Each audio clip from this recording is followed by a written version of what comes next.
जी नमस्कार दोस्तों, आप देख रहे हैं मनी भोजपुरी न्यूज और मनी भोजपुरी न्यूज में आप सभी का स्वागत है। दोस्तों, आप सभी को बता दूं कि हिट मिस्टर खेसारी लाल यादव का अभी एक होली सॉन्ग का पोस्टर लॉन्च हुआ है। जैसे कि आप लोग स्क्रीन पर देख सकते हैं, काफी बेहतरीन पोस्टर लग रहा है। तो इस वीडियो में इसी सॉन्ग के बारे में बात करेंगे, तो वीडियो को आप लोग लास्ट तक देखिएगा, क्योंकि इस सॉन्ग के बारे में फुल जानकारी इस वीडियो में देंगे। तो चलिए वीडियो को करते हैं स्टार्ट। और दोस्तों, आप सभी को बता दूं कि इस सॉन्ग का नाम है डलवाला निहुर के, और इस सॉन्ग को लिखे हैं पवन पांडे और म्यूजिक दिए हैं दीपक दिलकश, और इस सॉन्ग को कंपोज किए हैं शुभम तिवारी, और इस सॉन्ग का वीडियो डायरेक्टर है लकी विश्वकर्मा, और इस वीडियो में काम किए हैं खेसारी लाल यादव के साथ में महिमा यादव, जो कि काफी कमाल की एक्ट्रेस हैं।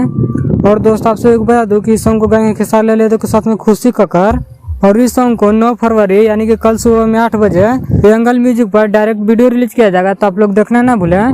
तो इस वीडियो में इतना ही। इस वीडियो के बारे में क्या कहना चाहते हैं कमेंट करके जरूर बताएं, और मेरे चैनल पर नया है तो चैनल को सब्सक्राइब कर लें, ताकि ऐसे ही हिट मशीन खेसारी लाल यादव से जुड़ी सारी छोटी बड़ी खबरें सबसे पहले देखने के लिए मिले। तो मिलते हैं अगले वीडियो में, तब तक के लिए जय हिंद।